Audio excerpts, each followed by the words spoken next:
Você acorda cansado ou indisposto para desempenhar as atividades diárias? Isso pode indicar que a qualidade do seu sono está prejudicada. Eu estou aqui com a Ive Suedan, que é professora e pesquisadora da Unidade do Sono da USP em Bauru, para falar um pouquinho sobre esse tema. Professora, agradeço sua presença. Eu que agradeço o convite da TV e Rádio Câmara, é sempre um prazer poder colaborar. Professor, então, eu gostaria de saber, basicamente e inicialmente, o que acontece com o nosso cérebro enquanto nós dormimos. Muito bem. Então, o sono ele é um fenômeno fisiológico bastante complexo. No passado, acreditava-se que o sono era simplesmente a ausência de vigília, então em que naquele momento o cérebro estaria desconectado ou desligado dos estímulos ambientais. Com o advento da polissonografia, que é um exame feito durante o sono, que avalia diversos parâmetros fisiológicos durante o fenômeno do sono, a gente soube, pôde-se descobrir que o sono é muito mais do que a ausência de vigília. O sono ele é um fenômeno complexo, como eu disse, e que envolve uma série de ciclos ou fases pelas quais o indivíduo ele passa, no sentido de aprofundar o fenômeno do sono. Certo, então a ciência tem descoberto cada vez mais o que o sono influencia no nosso organismo, né? Exatamente. Então, se eu pudesse elencar algumas funções relacionadas ao sono, eu diria que a primeira delas é restabelecer a energia corporal. Então, durante o dia você tem um gasto energético importante, e o sono é justamente aquele momento em que há uma recuperação das funções e das energias, que você vai requerer para o dia seguinte. Então, essa é a função essencial, todos nós sabemos disso. Por outro lado, existem outras funções associadas ao sono. Uma delas é a consolidação do aprendizado e da memória.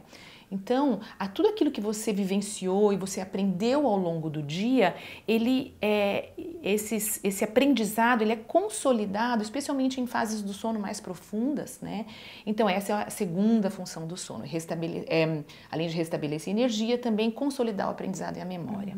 Uma terceira função importante relacionada ao sono é a produção hormonal. Então, existem uma série de hormônios que são secretados durante o sono, mas eu dou destaque a dois principais. O cortisol, que ele é secretado no fim de uma noite de sono e prepara o indivíduo para enfrentar as atividades diárias no dia seguinte, e também a melatonina, que é secretada para iniciar o sono, mas também o hormônio de crescimento. Então, o hormônio de crescimento, ele é, talvez eu diria, o principal hormônio secretado durante o sono, e cuja função nas crianças é justamente, como o próprio nome diz, promover o desenvolvimento orgânico, e nos adultos ele também tem uma função importante, que eu diria que talvez a principal seja a reparação dos tecidos, das células que foram se degenerando, foram lesadas ao longo do dia e que necessitam reparação. Então, além da restauração do equilíbrio orgânico, da consolidação da memória do aprendizado, da secreção hormonal, por fim, eu destaco uma outra função importante, que é a redução dos parâmetros cardiovasculares. Então, o indivíduo, quando ele dorme, observa-se nesse indivíduo uma redução de uma série de parâmetros cardiovasculares. Por exemplo, diminuição da frequência cardíaca, diminuição da frequência respiratória, diminuição da pressão arterial, diminuição da temperatura e outros parâmetros. Então, entre aspas, esse descanso que se dá ao sistema cardiovascular durante o sono, ele é fundamental para o equilíbrio orgânico. Então, eu diria que essas são as principais funções associadas ao sono. Agora, Carol, uma coisa importante é assim, quando dormimos bem, nós não damos o devido valor ao sono, mas quando nos privamos dele é que nós entendemos a real importância do sono. Então, todos nós sabemos, quando a gente vira uma noite trabalhando, estudando, ou até mesmo numa festa, a importância que a ausência do sono, os impactos que a ausência do sono trazem para você.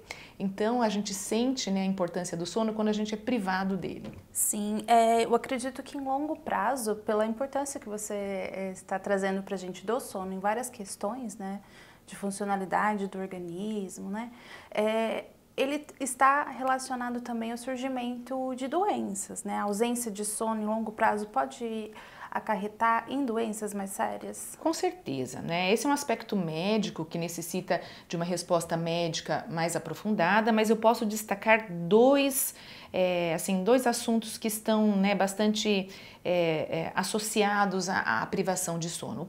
A primeira doença é um incremento, né, das questões cardiovasculares, como eu já disse. Então, quando você não tem uma redução, por exemplo, da pressão arterial ao longo do sono, a manutenção da pressão em níveis mais elevados pode levar, né, ao desencadeamento ou à iniciação, né, de um quadro de hipertensão arterial sistêmica. Então, sono e hipertensão são condições diretamente relacionadas. A obesidade é outro fator associado. Então, sabe-se hoje em dia que determinados hormônios, eles deixam de ser secretados ou sofrem um estímulo à sua secreção, como a grelina e a leptina. Então, o equilíbrio entre esses dois hormônios, ele é rompido, né, quando da ausência do sono. E talvez a terceira doença importante que eu destaco é a doença de Alzheimer. Então, estudos recentes demonstraram que durante o sono há um aumento do espaço entre os neurônios no sistema nervoso central, mais especificamente no cérebro. E esse aumento desse espaço promove o clearance, ou seja, a limpeza, a remoção de toxinas, de produtos do metabolismo celular, de determinadas proteínas que são produzidas ali, né, durante a atividade diária. E o sono, ele tem justamente essa função de remover esses metabólitos, né? E quando o indivíduo não dorme adequadamente, né, não há uma limpeza efetiva do sistema nervoso central, o que pode colaborar, talvez não desencadear, mas colaborar com a iniciação ou a progressão de doenças degenerativas como o Alzheimer. Professora, e a gente costuma associar o fato de dormir bem à quantidade de horas, né, que a gente dorme. Gostaria que você comentasse, isso de fato é verdade? A quantidade de horas que a gente dorme determina a qualidade do nosso sono? Parcialmente sim, né? Então eu posso dizer que a população adulta dorme em média 8 horas por dia. Esse é o número que eu posso dizer que seria o ideal, mas isso varia de indivíduo para indivíduo. Então existem aqueles indivíduos que nós chamamos de dormidores curtos. São aqueles que com 5, 6 horas, né, de sono se satisfazem, acordam bem, acordam dispostos e tudo bem. Né? Mas existem aqueles outros que são os dormidores longos, que necessitam de um número maior de horas de sono para se sentirem repousados. Isso não significa que aquele indivíduo ele é preguiçoso ou que o outro que dorme pouco é hiperativo, de forma alguma. Então existem padrões individuais, né? Para você saber se você dorme bem ou não, né, a quantidade de horas ideais, é aquele final de semana em que você não tem hora para despertar e que você acorda espontaneamente e se sente então descansado, né? Também existe um outro tipo de perfil de dormidores, aqueles que são os matutinos ou os vespertinos. Então, o matutino é aquele que acorda de manhã, né, e se sente absolutamente disposto, né? E existem aqueles que são os vespertinos, que de manhã não acordam dispostos e vão despertando ao longo do dia e à tarde e à noite rendem muito bem, por exemplo, no trabalho, né? Então existem todos esses padrões. Mas em média, um adulto dorme 8 horas por dia. As crianças dormem mais, né? As crianças, elas estão, especialmente os neonatos os bebês, as crianças na primeira infância, eles requerem um maior número de horas de sono. Isso porque o sistema nervoso central requer, né, essa quantidade para sua maturação, para o seu desenvolvimento. Agora, na outra extremidade ali da vida, né, os idosos, eles também têm um padrão diferente, né, do adulto. Então, os idosos, eles dormem menos, têm um sono menos profundo, e isso não significa necessariamente que existe uma desordem associada ao sono. Então, são diferentes padrões ao longo da vida. O importante é que a pessoa complete os chamados ciclos do sono, ou não, as etapas, né? Sim, o sono, ele é dividido em duas grandes fases, né? Em dois grandes momentos. O sono não REM e o sono REM. Então, o sono não, a sigla REM vem do inglês Rapid Eye Movement, ou seja, movimento rápido dos olhos. Então, eu já posso concluir que existe uma fase do sono em que eu não tenho esse movimento rápido dos olhos, que é a fase não REM, e a fase REM em que se observa esse movimento rápido dos olhos. Mas a principal característica, apesar do nome, não é a atividade motora do globo ocular, mas sim o que acontece no cérebro daquele indivíduo. Então, na fase não REM, ela é dividida em 3 subfases, né? A fase N1, N2 e N3, e é um momento em que ocorre uma gradual desativação do sistema nervoso central. Então, a fase N1 é aquela fase, então você inicia na fase N1 o seu sono. Então, quando você deita e a escuridão, né, se processa, então você está naquele ambiente que favorece o sono e você adormece, então você entra na fase N1 do sono. A fase N1 do sono é aquela em que é uma transição entre a vigília, ou seja, o momento que você está acordado, e o sono propriamente dito. Na fase N1 é fácil despertar, né, o indivíduo. Então, se você, né, chamar quem está dormindo do seu lado e falar, acorda, você está dormindo, a pessoa talvez até negue. Não estava dormindo, eu estava só, né, assim, enfim. É o sono leve, É o sono absolutamente leve. Então, essa é a fase N1. Na sequência, se você permanecer, né, nessa fase N1, você logo adentra na fase N2 do sono. A fase N2 do sono também é uma fase de transição, né, entre o sono mais leve e o sono mais profundo. É nessa fase, então, que você começa a aprofundar o sono, né, e que você sente já que realmente você está, em que o cérebro realmente está dormindo, né, efetivamente. E aí, então, passada essa fase N2, você entra na fase N3 do sono. A fase N3 é, de fato, a fase bastante profunda, ela é conhecida como sono de ondas lentas. Então, você tem um sono, né, a atividade cerebral é uma atividade de alta amplitude, baixa frequência. Então, isso indica que o cérebro, né, ao longo dessa fase não REM, ele foi sendo desativado progressivamente. Né? Não é uma desativação completa. Em qualquer fase, se você, né, tem um estímulo externo suficiente, ele pode despertar o indivíduo, mas é na fase N3 em que o sono está mais profundo. E aí, passada essa fase não REM, N1, N2 e N3, nós entramos numa fase muito curiosa, chamada sono REM, ou fase REM do sono.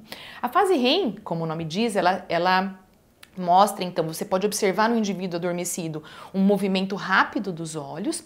E eu sempre digo, né, que os olhos, eles refletem a atividade cerebral. Então, isso significa que na fase REM, contrariamente ao que se observa na fase não REM, há uma superativação ou uma ativação do sistema nervoso central de tal forma que o registro eletroencefalográfico na polissonografia, né, naquele exame que você faz no indivíduo quando ele está dormindo, você vê uma atividade cerebral de alta frequência e baixa amplitude similar àquela que nós temos na vigília. Então, se eu colocar um eletrodo agora aqui, né, no couro cabeludo e fazer um registro da minha atividade enquanto eu estou conversando com você, enquanto eu estou em atividade intensa, vai ser um registro muito parecido com aquele observado durante o sono REM. É no sono REM que nós temos, então, por exemplo, né, via de regra, não significa que não aconteça em outras fases, mas é no sono REM que nós temos os sonhos, certo? E por que é importante o sono REM? Porque se por um lado no sono não REM você tem essa desativação do sistema nervoso central e acompanhando essa desativação há um descenso, há uma queda dos parâmetros cardiovasculares, então no sono não REM a pressão arterial é reduzida, ela atinge os valores mais baixos, a frequência cardíaca, respiratória. Na fase REM, com a ativação do sistema nervoso central, você tem também uma reativação dos parâmetros cardiovasculares. Então é um momento que a temperatura do corpo aumenta, que você pode ter então, portanto, sudorese, aumento da frequência cardíaca e isso, né, talvez desencadeado pela atividade cerebral intensa.